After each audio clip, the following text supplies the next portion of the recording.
What's up, family? What's going on? Y'all come on in. Come on in real quick. Come on in. Hope everyone is having a good day. And I want to start by saying happy Father's Day to all of the fathers out there. This one is for you. So, as we approach Father's Day, and I just put up a post that declares this is Father's Day weekend. I want to salute every father out there, whether you are a surrogate father, whether you are a father. I want to salute you, whether you're a mentor, whether you father. I want to salute you for the great work and the impact that you have on the lives of those who you love and those who you lead. Fatherhood is really, to me, about faithfulness, meaning that there is consistency, there is consistency in investment, consistency in time, consistency in resources. And so oftentimes we get the short end of the celebratory moment. And so I want to just take a moment just to say again, happy Father's Day. Real quick, I also want to point out there are a few things, in my opinion, that make for great fathers. And I don't profess to be a great father. I think I experienced a great father. I think I do okay. But I think there are a couple of things that there are definitely signs of good fathers. So I wanted to share those four things real quick, and then we're going to keep it moving. So I think the first thing that I want to say to encourage fathers is to, first of all, fight against the feeling that you are not a good father. As you just heard, that's one of the things that I have to do daily. Especially if you are, we're very good at thinking about the things that we do bad or wrong, but and those also can be used as tools to try to make us think that we are not good fathers. So I want you to fight against that feeling, because if you are consistent in doing your best, if you are consistently in your child's life, if you're consistently trying to learn, invest, and teach and train and give lessons to your son or your daughter, then you, sir, you're a good father. And so I want to encourage you. I want to tell you again, fight against the feeling or the thoughts that you are not a good father. The second thing I want to point out to you as a father is that the value that you bring is so important because the impact of a father, first and foremost, is really that as a father, you do know that you have the ability to help or hinder a child find their purpose.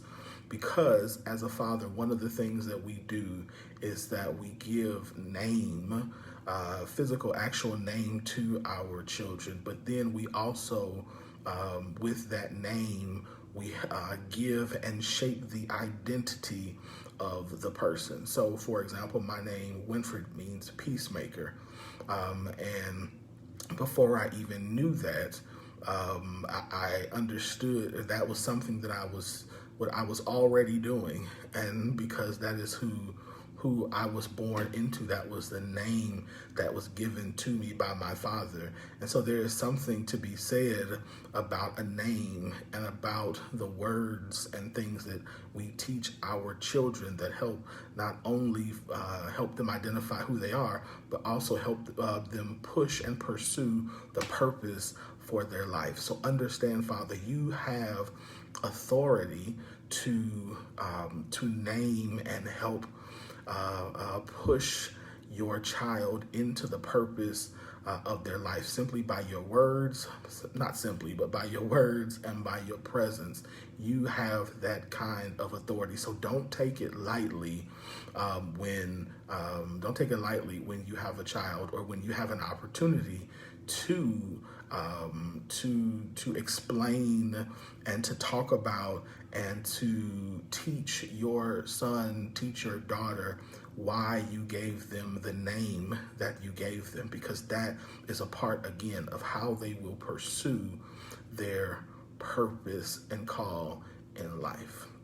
Another thing I want to tell you as a father, one of the biggest things that I want to encourage you as a father or fathers to do is to invest in yourself. Invest in your mind, whether it's mental health, whether it's self-care. Invest in your body, whether it's exercise, whether it is, getting out and learning a new hobby, whether it's stretching like I did yesterday that still got me sore.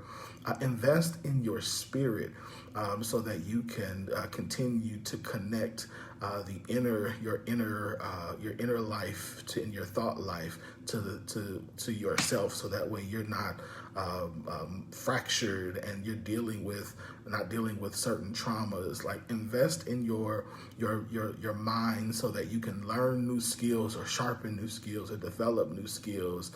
So invest in yourself, because often I find that as fathers, we are the last ones to invest in ourselves. And when we do, it's usually at a point where it's kind of late in the game. But consistently, regularly invest in yourself, because, sir, you are just as valuable as everybody else.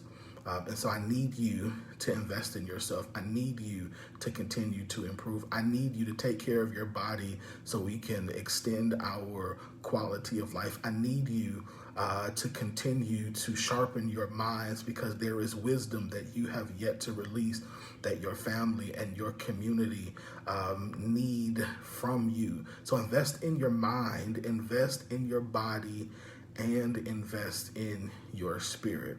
Why? Because, again, as men, whether culture tells us or not, whether somebody has told you or not, you set the standard for your family and for your community. So what you do, whether it is implicit or whether it's not, it is something that people are watching, that those around us are drawing from. And you need to know that your words, your actions, your lack of words, your lack of actions all have some kind of ripple effect from you, from your family into your community. So we need you healthy. This is, again, why I need you to invest in yourself, because you set the standard, father, man. You set the standard for your family and for your community. So how do you do that? How can we do that? How can we do that differently? How can we do that better? Here are three things that I want you to consider.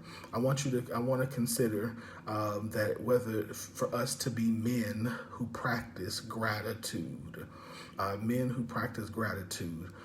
there are definitely a lot of things happening around us that are tough, that are difficult, but every day we get to practice gratitude and teach those around us to be grateful for where we are. So gratefulness doesn't mean settling, but it means that we recognize what we have while we're pursuing what we don't have and what we want and need.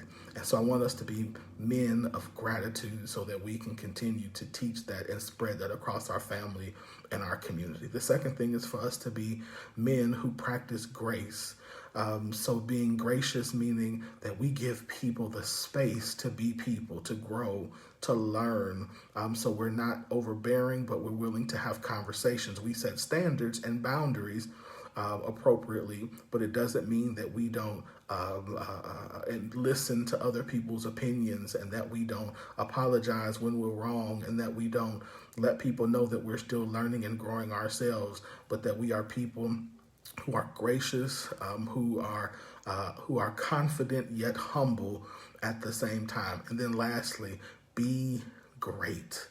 Be a man who is great. Whatever you do, whatever thing that you do in life, be great. Whatever purpose that you have, whatever call that whatever mission you have in life, be great at it, because your greatness, your excellence, your pursuit of excellence and greatness will have an effect on those around you. Even when you don't think they're paying attention to you, because as a father, you set the tone, you set the standard, you set the stage for your community and for your family. So once again, I want to say happy Father's Day to every father. You are valuable, my man. You are loved. You are needed. You are, listen, you so dope that you are worth to the enemy being attacked. So that tells you just how vitally important you are to your community, to your family, to this world. And so I, again, want to say happy Father's Day. And I especially, of course, want to say happy Father's Day to my father, Winfred Sr., who, in my opinion, is the absolute dopest dad there ever is. And I say this, if it had not been for him, there would be no me. And I don't mean that just biologically, but I mean the things that I watched him overcome, the things that I learned from him and am learning from him have left and leave an imprint on me daily. And so I want to say happy Father's Day to him. And yes, I did get him a gift, so this is not his gift. But I want to say a happy Father's Day, especially to him. So y'all enjoy your Father's Day weekend. Again, know that you are loved, know that you're needed, know that you're valuable. If you have not hit the share button, hit the share button now. Drop your comments. Ricky, what's going on, my brother? I see you. Happy Father's Day to you, sir. And any other father who pops on, please drop a happy Father's Day. Or if you're not a father, ladies, tag your father and tell him happy Father's Day as well, because men want to be celebrated. We might tell you it's okay, never mind, I don't want. No, celebrate that man, because that man deserves to be celebrated. All right, y'all have a good weekend. I'll talk to you later.